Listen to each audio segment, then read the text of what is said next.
Polisi Turki dan warga pro-Palestina bersih tegang di pangkalan militer Incirlik. Ketegangan itu meningkat beberapa saat sebelum Menteri Luar Negeri Amerika Serikat Antony Blinken tiba di ibu kota Ankara pada Minggu 5 November 2023. Dalam sebuah foto yang beredar di media sosial, terlihat polisi mengusir paksa para demonstran dengan gas air mata. Selain itu, polisi Turki juga mengejar ratusan orang yang mengibarkan bendera Palestina di luar pangkalan udara strategis, di mana lokasi tersebut juga menampung pasukan Amerika Serikat. Para demonstran memprotes kunjungan Menteri Luar Negeri Amerika Serikat Antony Blinken ke Ankara yang dijadwalkan bertemu Menteri Luar Negeri Turki Hakan Fidan pada hari ini, Senin 6 November 2023.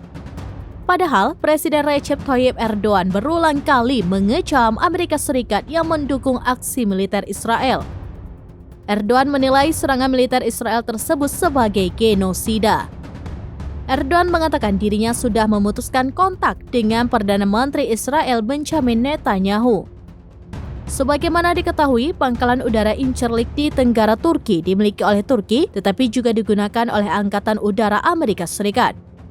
Namun terkadang pangkalan udara tersebut digunakan oleh Kerajaan Inggris, sehingga memiliki akses strategis ke sebagian besar Timur Tengah.